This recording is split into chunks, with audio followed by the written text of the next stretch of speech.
Bhagavate Vasudevaya. Om Namo Bhagavate Vasudevaya. Om Namo Bhagavate Vasudevaya. Narayanam Namaskritya Naranchaiva Narottamam Devim Saraswatim Vyasam Tato Jayam Udirayet.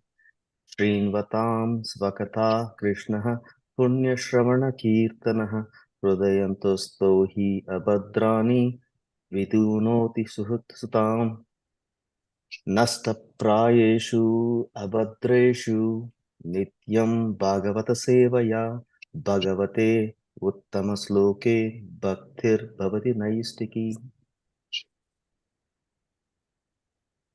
Good morning, everyone. I would like to continue the reading from Srimad Bhagavatam, Canto 4, Chapter 9.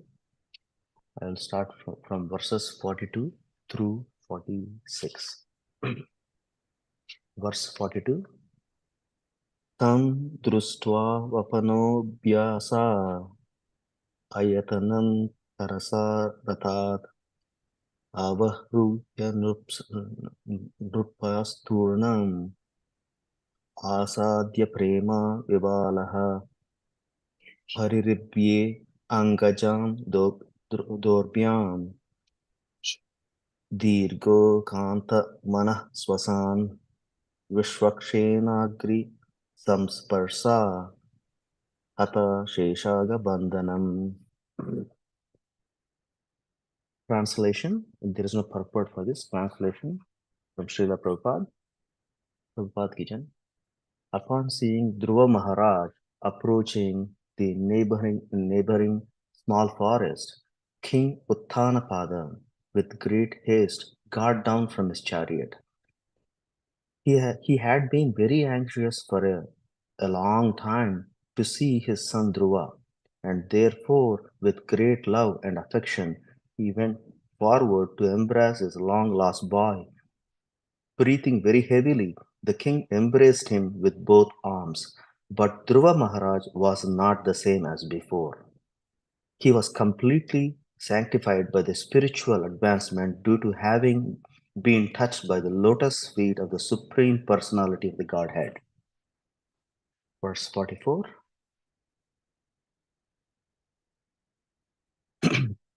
Ajanta Jighan Muhur Murdini Sitair Nayan Varibihi Snapayam Asatanayam Jato Dama Manorataha. Translation and purport by Srila Prabhupada.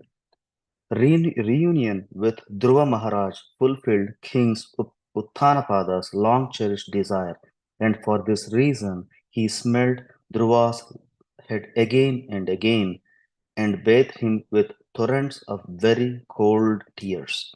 Purport. By nature's way, when a man cries, there are two causes. When one cries in great happiness upon the fulfillment of some desire, the tears coming forth from the eyes are very cold and pleasing, whereas tears in times of distress are very hard. Verse 45. Abhivandaya pituhu padau asribischa mantritaha nanama matrau Krishna satkrutaha sajagano grantihi. Translation. Then Dhruva Maharaj, the foremost of all nobles, first of all offered his obeisances at the feet of his father and was honored by his father with various questions. He then bowed his head at the feet of his two mothers. Purport. It may be questioned why Dhruva Maharaj offered his respect not only to his mother but to his stepmother. Due to various insults, he had to leave home.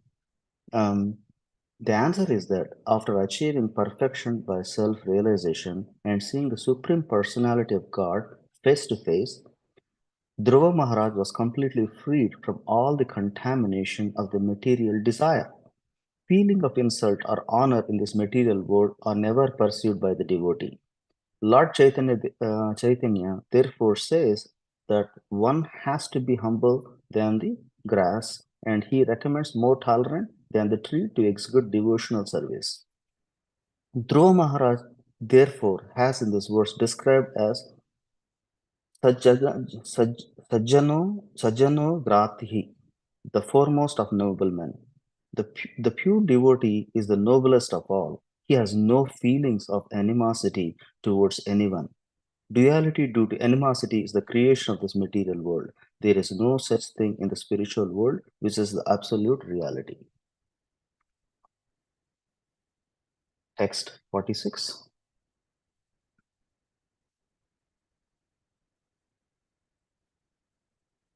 Suris, sur, sur, Surisistam Samuttapya Padavandanam Arbakam Parivasaj Parivishajyaho Jiveti Baspa Gadgadaya Gira. Translation. Suruchi, the younger mother of Dhruva Maharaj, seeing that the innocent boy had fallen at her feet, immediately picked him up, embraced him with her hands, and with tears of feeling, she blessed him with the words, "My dear boy, long live." This ends the verse.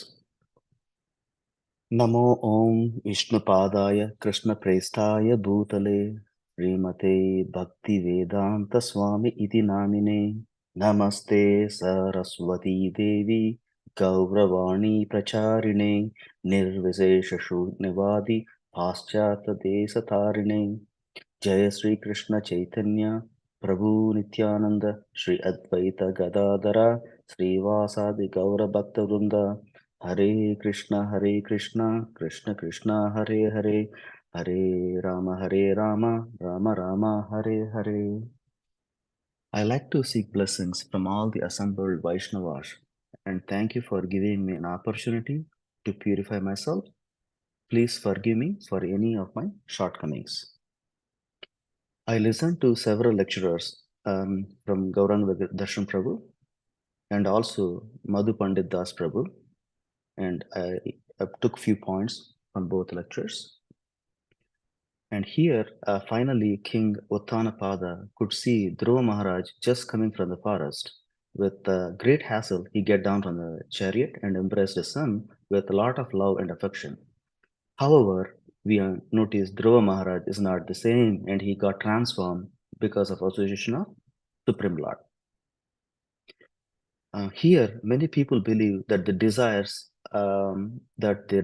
lead to comfort, and when they're treated good or in a respectful manner by others.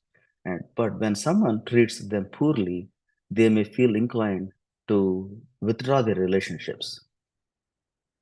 However, Lord Krishna exemplifies unlimited forgiveness. Lord Krishna always have unlimited forgiveness for us, for devotees, despite countless offenses committed against him.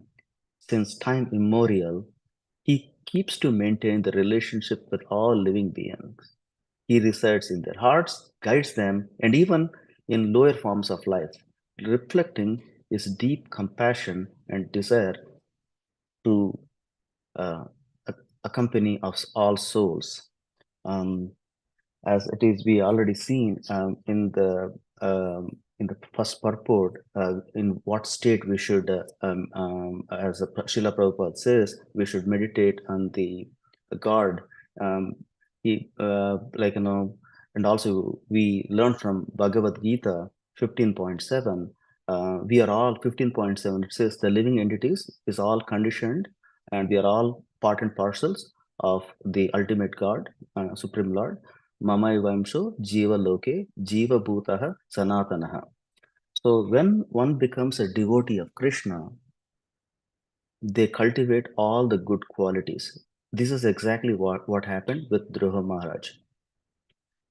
And he um, and he able to meditate the god as mentioned in Sristakam also as Trinadapi api Sunichena Tarorapi Sahishana Amanaina Manedana Kirtanaha Sadak Harihi.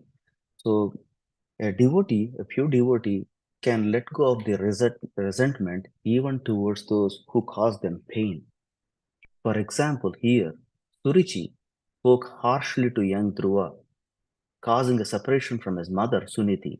Yet, Suniti displayed remarkable compassion, right? By forgiving Surichi and allowing her to ride in the same palanquin as them when they went to receive Dhruva. Despite Surichi's insensitivity, Suniti's big heartedness exemplified the essence of true forgiveness, which is vital for maintaining harmony, right? This situation is very similar, actually, if you look at the similarity, is to what we see from um, Lord Rama's story in Ramayana. When Rama went to exile, many, including Kaikeyi's own son Bharata, blamed Kaikeyi for her actions.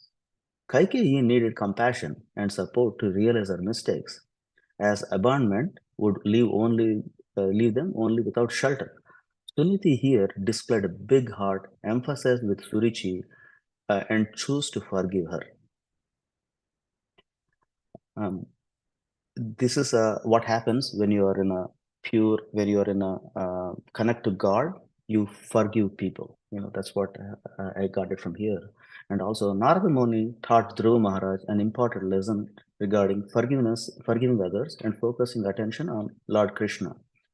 Dhruva could only faintly appreciate these qualities as he was consumed by his ambition for achieving the um the kingdom bigger than his dad, right, father. However, after receiving the darshan of Supreme Lord and engaging in devotional service, his ambition faded, allowing those qualities to manifest fully. When King Uttanapada saw Dhruva returning from the forest, he rushed to embrace him, right, with immense love and affection. Dhruva is transformed into these divine experiences because of association with God, and he paid respects not only to his father and then biological mother, but also Surichi, his stepmother, who had wronged him, right? Prabhupada raises here the question, why did he pay obeisances to his stepmother also? Why not just his own mother? The answer is that Dhruva Maharaj attained perfection after seeing the Supreme Lord face to face. When someone comes in contact with personality of Supreme God, all his material desires will get vanished. Like I want this, I want that. All our personal desires are vanished, right? And material desires are the causes of false ego. When one stands before God, all false ego melts away. All ahankara, that I'm in this body, we are in the social world, and all the social desires of the social body are my desires. This is my root cause of ego, ahankara, which is the root cause for all the desires, sukha, dukkha, and everything. These are all desires. The starting point of ahankara is that I'm independent and I'm taking care of my existence. I'm self-made. I'm self-made. Self-made entrepreneur, self-made everything. We are self-capable. So when we have self-sustained independence, um, acquiring Sachidananda, this is the characteristic of ahankara. And when we say I'm the body material, then we forgot our true identity as we are the eternal servant of Krishna. So how how in one version of Supreme Lord we are one in touch with Supreme Lord, and that when because of the real ahankara we stay disconnected in one another way, uh, but Dhruva Maharaj, uh, since he is direct transformed, um, he was disconnected from all these things, right? Like, he's in connection with God. This act highlights Dhruva Maharaj's transformation. Having seen the Supreme Lord, he understood that material desires arise from false ego, ahankara, which identifies with the body and social roles. Um, so, in the presence of God, this false ego dissolves, revealing our true nature as we are the servants of Krishna. So, actually, there are a couple of things also I picked up from these lectures. Um, Srila Prabhupada emphasized that we should be proud about our spiritual identity, as the pride liberates us, contrasting with the material pride that binds us. Material, going with the material, attached to material binds us, whereas this attachment to the spirituality liberates us. Spiritual pride is internal and allows us to rejoice in our true identity as the servants of Supreme Lord. Srila Prabhupada also distinguishes between Daivi Sampat, divine qualities, and Asuri Sampat, demonic qualities. Daivi Sampat. The former, Daivi Sampat, um, is an entanglement in the is a liberation, whereas the demonic qualities, Asura Sampat, is an entanglement, right? Like binding in the material world. Taking pride in our spiritual wealth brings true happiness and freedom from false ego. In conclusion, Srila Prabhupada teaches us to cultivate Krishna consciousness and awaken our true ego as eternal servants of Krishna. This spiritual pride protects us from material temptations. Just as a person of high status does not act beneath their dignity, we have our own dignity, right? A devotee of Krishna must always remember their spiritual status and accordingly. I feel here when I was reading also, I felt like, when we are trying to do, when you're when you're connected to Krishna, we have a dignity. Someone asks us to do, okay, go ahead and do prevent your ear in social world, and why don't we have a drink? We have a, commitment and a spiritual dignity. We don't do anything less than our spiritual dignity, and act anything less than the spiritual dignity that we are, we don't have to tell anybody. Krishna knows, so that's the one Srila Prabhupada is talking about, like, so we will not do act or anything less than our spiritual dignity. And I would like to conclude on this note. Thank you everyone for giving me this opportunity.